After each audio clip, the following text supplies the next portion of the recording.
کیسے ہیں آپ لوگ؟ ٹھیک ہے؟ لاسٹ ٹائم ہم نے آپ کی اسلامیت کا سیکنڈ چیپٹر شروع کیا تھا، اسلام میں عبادت کا تصور، اور اس کے ہم نے 2 لیکچر آپ کو دے دیے، جس میں ہم نے آپ کو بتایا کہ اسلام میں عبادت کا کیا تصور ہے۔ اللہ سب سے پہلے تو انسان کو پیدا کرنے کا مقصد کیا تھا، کہ اللہ تعالیٰ انسان کو کس لیے پیدا کرنے، اللہ تعالیٰ نے انسان کو کیوں پیدا کیا؟ تو اللہ تعالیٰ نے اس بات کا اظہار اس طرح سے کیا کہ میں نے جنوں اور انسانوں کو محض اپنی عبادت کے لیے پیدا کیا۔ اور اس طرح سے پھر ہم نے آگے ڈسکس کیا کہ کس طرح سے ایک مسلمان کی جو زندگی ہے اس کا ہر لمحہ عبادت سے جو ہے وہ عبادت ہے، یعنی عبادت میں شمار ہوتا ہے۔ کب؟ جب وہ ہر کام یہ سوچ کر کرتا ہے، اس نیت سے کرتا ہے کہ اس میں جو ہے وہ اس کو اللہ کی رضا حاصل ہو جائے، اللہ تعالیٰ اس سے خوش ہو جائے، اللہ تعالیٰ اس سے راضی ہو جائے، اور یقیناً پھر اس کے لیے وہ وہی کام کرتا ہے جس کا اللہ تعالیٰ نے اس کو حکم دیا، اور اپنے آپ کو ان تمام برائیوں سے بچاتا ہے، ان تمام برے کاموں سے بچاتا ہے جس سے بچنے کا اللہ تعالیٰ نے حکم دیا ہے۔ پھر اس کے بعد ان تمام اپنی زندگی کو باقاعدہ اللہ کی رضا اور جو ہے وہ خوشنودی کے لیے گزارنے کے لیے اللہ تعالیٰ نے پھر اس پر جو ہے جو عبادات مقرر کی ہیں، جو فرائض و ذمہ داریاں رکھی ہیں، مسلمان جو ہے پھر ان تمام چیزوں کو پورا کرتا ہے، اس پر عمل کرتا ہے۔ اور یہ عبادتیں جو ہے مقرر کرنے کا مقصد ہم نے آپ کو بتایا کہ نماز کس طرح سے زندگی میں اعتدال پیدا کرتی ہے، پابندی پیدا کرتی ہے، اللہ کی محبت پیدا کرتی ہے، اور مسلمان اور انسان یعنی بندے اور اللہ تعالیٰ کا جو ہے تعلق ہے اس کو مضبوط کر دیتی ہے۔ روزہ کس طرح سے جو ہے ہمارے اندر تقویٰ پیدا کرتا ہے، زکوٰۃ کس طرح سے مال کی محبت کو ختم کر دیتی ہے، اور حج سے کس طرح سے اللہ تعالیٰ کا جو ہے عشق پیدا ہوتا ہے، اور کس طرح سے اخوت و بھائی چارہ پیدا ہوتا ہے۔ پھر ہم نے پڑھا کہ ذکر الہی کا مقصد کیا ہے، اور ذکر الہی کس طرح سے جو ہے وہ انسان کی جو ہے وہ زندگی بدل دیتا ہے، کیونکہ ذکر الہی کے ذریعے جو ہے انسان پھر ان چیزوں سے بچا رہتا ہے جو اسے اللہ سے غافل کرنے والی ہے، اور وہ اپنی دنیا کی زندگی کو ہر لمحہ جو ہے وہ اللہ کے ذکر میں جب مشغول رکھتا ہے تو اللہ تعالیٰ اس کے اندر سے بہت ساری برائیاں ختم کر دیتا ہے، اللہ اس سے خوش ہو جاتا ہے، اللہ اس کے گناہ معاف کر دیتا ہے، اور اس طرح وہ دنیا میں بھی اس کو عزت جو ہے ملتی ہے، دنیا میں کامیابی ملتی ہے، بالکل اسی طرح سے آخرت میں بھی جو ہے اس کو کامیابی ملتی ہے۔ اب مزید آگے پڑھیں گے، ٹھیک ہے، کہ اسلامی عبادات کس طرح سے بندے کا اور اللہ کا تعلق جو ہے وہ آپس میں جوڑتی ہے، کس طرح سے اس کا تعلق براہ راست جو اللہ تعالیٰ سے جڑ جاتا ہے، اور پھر اس سے کیا فائدہ ہوتا ہے، ٹھیک ہے، یہ ساری باتیں ہم پڑھیں گے۔ تو پیج نمبر 11 آپ لوگوں نے کھول لیا ہے، جلدی سے اس کا فرسٹ پیراگراف ہے جو کہ ٹھیک ہے، اس پیج کا فرسٹ پیراگراف۔ اسلامی عبادات میں بندے کا براہ راست تعلق اپنے خالق کے ساتھ ہوتا ہے، ٹھیک ہے، اس لیے اسے اللہ تعالیٰ کے سوا کسی کی پرستش کی ضرورت نہیں ہوتی، حتیٰ کہ اللہ تعالیٰ کے سوا کسی ولی، بادشاہ اور والدین کے سامنے جھکنے، سجدہ کرنے یا ان کے نام قربانی دینے کی اسے اجازت نہیں ہوتی۔ سمجھ آ گئی بات؟ مطلب اسلامی عبادات جو ہے وہ کیا کرتی ہے، بندے کا تعلق براہ راست اللہ سے قائم کر دیتی ہے۔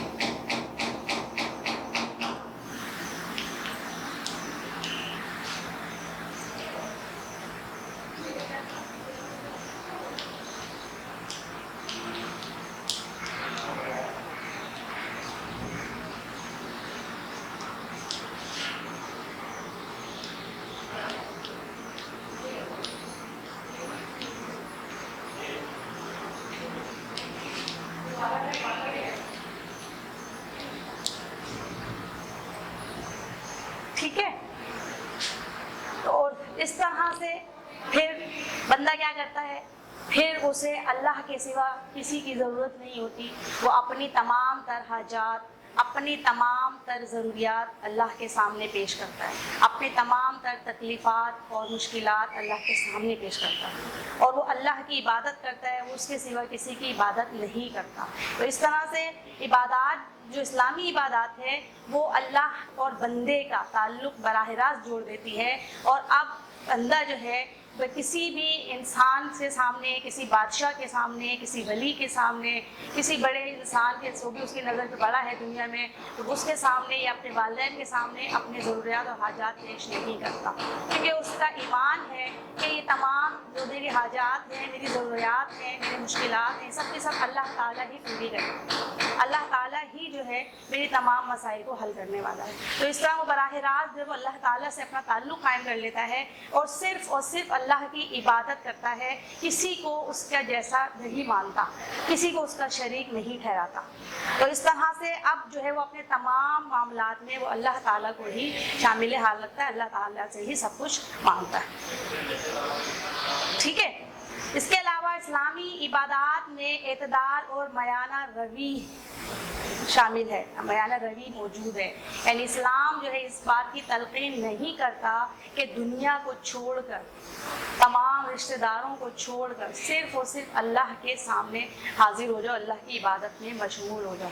تو اس طرح سے ہمارے سامنے ایک اور پوائنٹ آ جاتا ہے، اسلام جو ہے اسلامی عبادات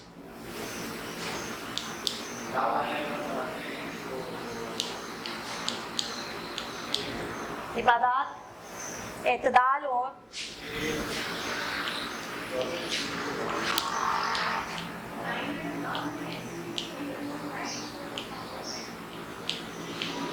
میانہ روی کی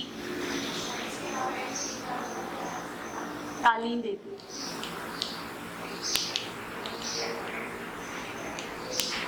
کس طرح سے تعلیم دیتی ہیں؟ وہ اس بات کی اجازت نہیں دیتی کہ آپ جو ہے تمام کی تمام جو ہے وہ دنیاوی باتیں چھوڑ دیں، تمام کی تمام دنیاوی کام چھوڑ دیں، اپنے دنیاوی رشتے چھوڑ دیں، ماں باپ کو چھوڑ دیں، بہن بھائیوں کو چھوڑ دیں، بیوی بچوں کو چھوڑ دیں، اور صرف اللہ کی عبادت کریں۔ اس کے لیے آپ دور جنگلوں میں نکل جائیں اور دن رات بس اللہ کی عبادت کریں۔ اسلام اس بات کی ہرگز اجازت نہیں دیتا۔ آگے پڑھتے ہیں، دیکھیں کیا کہتے ہیں۔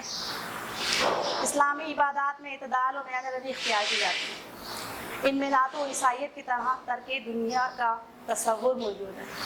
مذہب عیسائیت مذہب میں یہ بات ہے کہ آج جو دنیا کو چھوڑ کر صرف اللہ کی عبادت میں لگ جاتا بس وہی جو وہ اصل اللہ کا بندہ ہے، ایسا کچھ نہیں ہے۔ اور نہ ہی بدھ مت کی طرح سخت قسم کی ریاضتیں ہوتی ہیں، اور نہ مشرکانہ طرز پر لہو و لعب کی اجازت ہوتی ہے۔ لہو و لعب کا مطلب عجیب بے ڈھنگ کے کام، کھیلنا کودنا یا مذاق کرنا، اس طرح کے جس کا جو ہے وہ حقیقت سے کوئی تعلق نہ ہو، مطلب جس میں کوئی مقصد نہ ہو، اس کی اجازت نہیں۔ ہمارا مذہب ان باتوں کی طرف اجازت نہیں دیتا۔ مذہب اسلام میں تو ہر کام کا ایک مقصد ہے، اور ہر کام کو عبادت کا درجہ دے دیا کہ اگر یہ اللہ کی رضا کے لیے، اللہ کے حکم کے مطابق ہے تو یہ آپ کی عبادت ہے۔ اسلام میں اس بات کی بھی اجازت نہیں کہ پوری رات اللہ کے سامنے کھڑا ہو کر سویا نہ جائے۔ اللہ تعالیٰ نے سونے کا بھی حکم دیا ہے، سونا بھی ایک عبادت ہے، ٹھیک ہے۔ ہر روز روزہ رکھے، کوئی چیز نہ کھائی جائے، عورتوں کے سے کنارہ کش ہو اور شادی نہ کی جائے۔ ہمارا مذہب ان تمام باتوں کی نفی کرتا ہے۔ ہمارے مذہب میں شادی کی بھی اجازت، روزے کے بھی حکم دیا ہے، لیکن یہ نہیں کہا کہ پورا سال روزہ رکھیں۔ اللہ تعالیٰ نے فرض روزے قرار دیے 1 مہینے کے، اس کے علاوہ آپ نفلی روزے رکھیں، لیکن پورے سال نہیں۔ آپ درمیان میں اور دنیاوی کام بھی کریں، روزے بھی رکھیں، بیچ میں پوری رات نماز پڑھنے کا حکم نہیں دیا، بلکہ کہا گیا کہ رات کا 1 پہر سونے کے لیے بھی نکالو، اور کچھ حصہ عبادت کے لیے مخصوص کرو۔ کہ سونا بھی عبادت، کھانا بھی عبادت، پہننا بھی عبادت، آپس میں جو ہے تعلقات بہتر آپ کر رہے ہیں، آپس میں پیار محبت سے آپ مل جل کر رہتے ہیں، یہ بھی عبادت میں شمار ہے۔ تو اللہ تعالیٰ نے تو مسلمانوں کے ایک ایک کام کو، ایک ایک فعل کو عبادت کا درجہ دے دیا.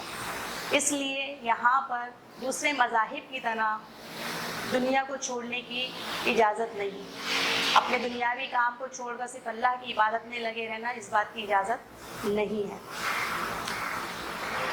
تو بہرحال شریعت آگے دیکھیں، بلکہ شریعت کا منشا یہ ہے کہ رات کا کچھ حصہ نماز و ذکر میں گزارا جائے، مخصوص دنوں میں روزے رکھے جائیں اور شادی بیاہ بھی کی جائے، مگر ان تمام امور میں اللہ تعالیٰ کے بتلائے ہوئے احکامات کی پیروی آپ صلی اللہ علیہ وسلم کے اتباع میں کی جائے.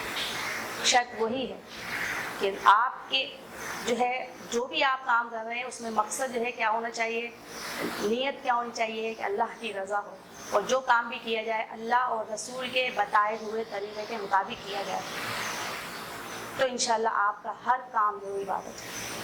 اگر اسی طرح یہ تمام امور انجام دیے جائیں تو یہ امور عبادت بن سکتے. جب آپ صلی اللہ علیہ وسلم کو، اب آپ صلی اللہ علیہ وسلم کے دور میں ایسا ہوا، بتاتے ہیں آپ کو، آپ صلی اللہ علیہ وسلم کو بعض صحابہ کے متعلق بتایا گیا کہ ان میں سے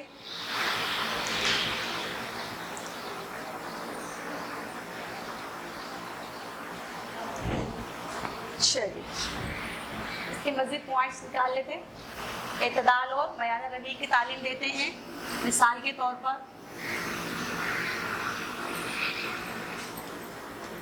رات کا کچھ حصہ عبادت میں گزارا جائے،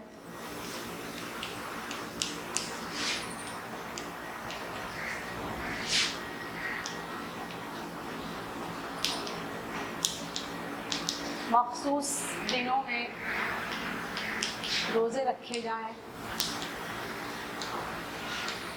ٹھیک ہے. اس کے علاوہ ہمیں اسلام نے یہ نہیں کہا کہ آپ بالکل جو ہے وہ دنیا کو چھوڑ دیں اور عورت سے کنارے کشی کی جائے، بلکہ شادی کا بھی حکم دیا گیا.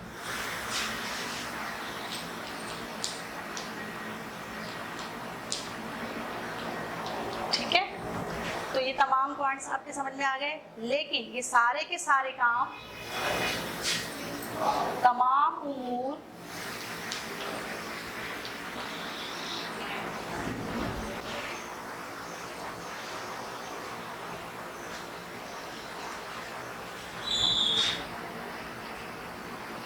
اللہ تعالیٰ کے احکامات کی پیروی اور اتباع سنت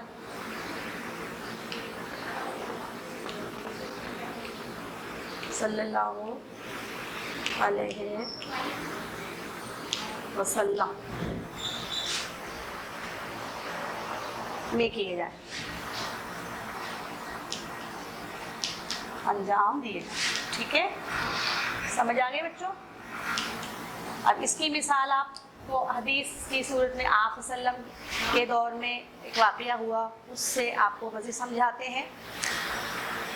جب آپ صلی اللہ علیہ وسلم کو بعض صحابہ کے متعلق بتایا گیا کہ ان میں سے ایک نے طے کیا ہے کہ وہ ہمیشہ پوری رات نوافل میں گزارے گا، اور دوسرے نے ہمیشہ نفلی روزہ رکھنے کا عزم کر لیا ہے، اور تیسرے نے عورتوں سے الگ تھلگ رہنے کا قصد کیا ہے، اس پر آپ صلی اللہ علیہ وسلم نے فرمایا، بلا شبہ میں تم سے زیادہ اللہ تعالیٰ سے ڈرنے والا ہوں اور اس کی نافرمانی سے بچنے والا ہوں، لیکن میں نفلی روزے بھی رکھتا ہوں اور سوتا بھی ہوں، میں بیویاں بھی رکھتا ہوں، سو تمہارے لیے خیریت میرے طریقے کی پیروی میں ہے، اور جس کی نگاہ میں میری سنت کی بقت نہیں اور جو میری سنت سے بے رخی برتے وہ میرے گروہ میں سے نہیں. تو آپ صلی اللہ علیہ وسلم نے اس حدیث کے ذریعے مسلمانوں کو یہ بتا دیا کہ تم جو ہے اللہ کی رضا کے لیے، اللہ کی اور اللہ کے رسول کی اتباع میں، پیروی میں جو کام بھی کرو گے، وہ جو ہے تمہاری عبادت میں شمار ہوگا. اور میں اس بات کی اجازت نہیں دیتا کہ تم جو ہے وہ روزانہ روزے رکھو، پورے سال روزے رکھو. میں اس بات کی اجازت نہیں دیتا کہ تم پوری رات عبادت میں گزارو، بلکہ عبادت بھی کرو اور سونا بھی ضروری ہے. اور میں تمہیں اس بات کی اجازت نہیں دیتا کہ تم عورتوں سے قطع تعلق کر لو، شادیاں بھی کرو، اپنا گھر بھی بساؤ، اپنے بچوں کی تربیت بھی کرو. یہ سب کام تمہارے عبادت میں شمار ہوں گے. کیونکہ میں نے یہ سارے کام کیے، میں تم سب سے زیادہ اللہ سے ڈرنے والا ہوں. اللہ سے زیادہ اللہ کے رسول صلی اللہ علیہ وسلم سے زیادہ متقی و پرہیزگار تو کوئی ہو ہی نہیں سکتا. اور ہم دیکھتے ہیں جی، تو ہم یہ دیکھتے ہیں کہ آپ صلی اللہ علیہ وسلم دنیا کی وہ ہستی ہے جو اللہ تعالیٰ کی سب سے زیادہ محبوب ہستی ہے، جس نے اللہ تعالیٰ کی عبادت کی اور اپنی زندگی کے تمام کام جو ہے اللہ تعالیٰ کی مرضی کے مطابق جو ہے وہ انجام دیے. تو ہم دیکھتے ہیں کہ انہوں نے جو ہے اس دنیا کے تمام کام بھی انجام دیے اور اللہ تعالیٰ کی عبادت کرنے میں بھی سب سے زیادہ آگے تھے. انہوں نے جو ہے وہ تمام جو ہے وہ دنیاوی کام انجام دیے اور اللہ تعالیٰ کی عبادت بھی وہ کیا کرتے تھے، لیکن پوری رات عبادت نہیں کیا کرتے تھے، بلکہ آپ صلی اللہ علیہ وسلم رات کو سوتے بھی تھے.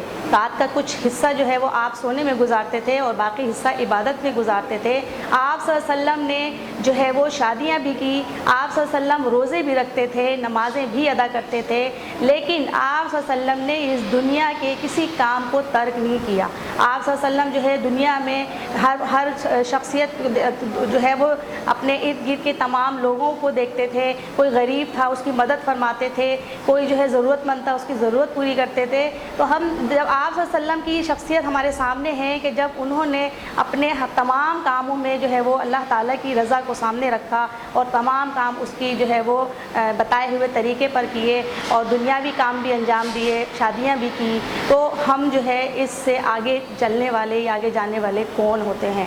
یقیناً ہمیں جو ہے اللہ تعالیٰ کے نبی کی پیروی کرنی ہے، اللہ کے نبی کی سنت کی اتباع کرنی ہے، کیونکہ یہی صحیح راستہ ہے، یہی بہترین طریقہ ہے زندگی میں کامیابی کا. تو اسلامی عبادات جو ہیں ہمیں جو ہے وہ حد سے زیادہ جو ہے وہ بڑھنے کی اجازت نہیں دیتی ہے. اسلامی عبادات میں اللہ تعالیٰ نے ہمیں جو ہے یہ حکم دے دیا ہے کہ جب تم کوئی بھی کام کرو گے میری رضا کے لیے، میری مرضی کے مطابق اور مجھے خوش کرنے کے لیے کام کرو گے تو یقیناً وہ تمام کام تمہارا جو ہے وہ میں اسے عبادت کا درجہ دے دوں گا. ٹھیک ہے؟ تو اس طرح سے جو ہے اسلامی عبادت جو ہمیں میانہ روی کی تعلیم دیتی ہے اور ہمیں اس ذمہ داری کے لیے تیار کرتی ہیں کہ اللہ تعالیٰ اور اس کے رسول صلی اللہ علیہ وسلم نے جو ہمارے سپرد کی ہیں اور یہ اس طرح سے ہم وہ ذمہ داریاں پوری کریں اور ان ذمہ داریوں کو پورا کرنے میں ہمارے اندر ہماری انفرادی اور اجتماعی جو ہے وہ دونوں قسم کی اچھی صفات پیدا ہوتی ہیں اور ہم اپنے نفس کا تزکیہ کر لیتے ہیں، یعنی ہم اپنے اندر جو ہے بہت ساری اچھائیاں پیدا کر لیتے ہیں اور جو برائیاں ہمارے اندر ہوتی ہیں ہم ان کو دور کرنے کی کوشش کرتے ہیں اور کافی حد تک اس میں کامیاب بھی ہو جاتے ہیں اللہ کی رضا سے. تو اس طرح سے ہم جو ہے ایک مثالی انسان بن سکتے ہیں معاشرے کا، جس پر جو ہے وہ معاشرہ فخر کرے، اللہ اور اس کا رسول بھی خوش ہو. تو اس طرح سے دیکھا ہم نے کہ اسلامی عبادات کس طرح سے جو ہے ہمارے اندر جو ہے وہ اچھی صفات پیدا کرتی ہیں اور ہماری زندگی میں اعتدال و میانہ روی پیدا کرتی ہیں. ٹھیک ہے؟ سب بچوں کو سمجھ میں آ گیا؟ چلیے آج کا کلاس ورک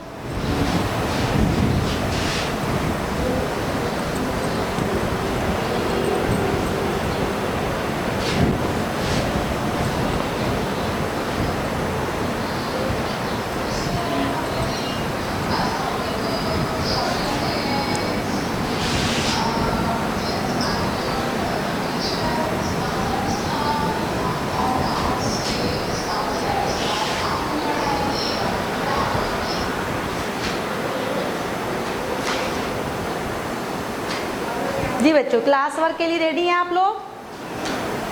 چلیے پھر جلدی سے فٹافٹ اپنی کاپیز نکال لیجئے اور آج کا کلاس ورک شروع کر دیجئے. پہلا کوشچن جو ہے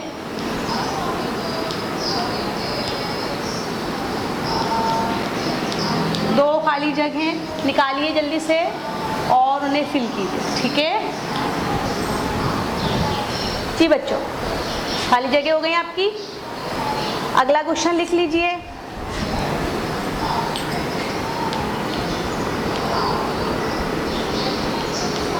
دو MCQs حل کیجئے.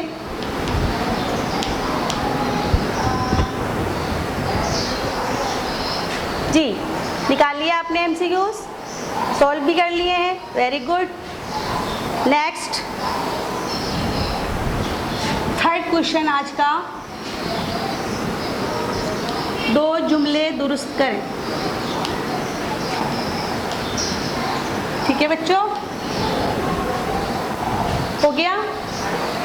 سینٹینس لکھ لیے, اس کو صحیح کر لیا آپ نے, ویری گڈ. اب جلدی سے ہوم ورک لکھ لیجئے.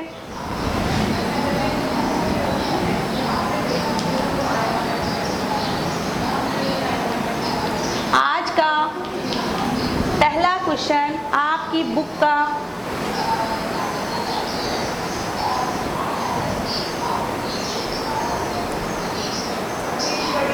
Third, fourth and fifth. Third question ہے, اسلامی عبادات میں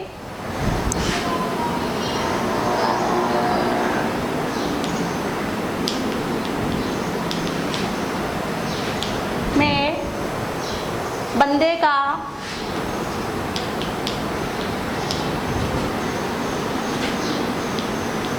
اللہ تعالیٰ سے براہ راست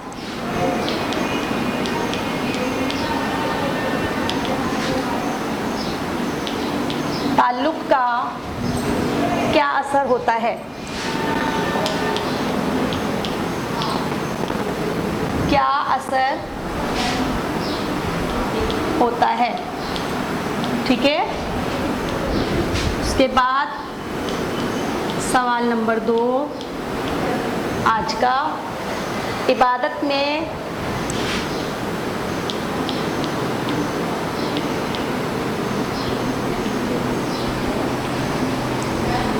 میانہ روی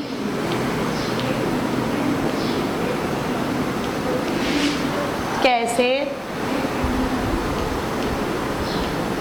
اختیار کی جاتی ہے. ٹھیک ہے بچوں. اور آج کا تیسرا سوال, آپ صلی اللہ علیہ وسلم کی سنت سے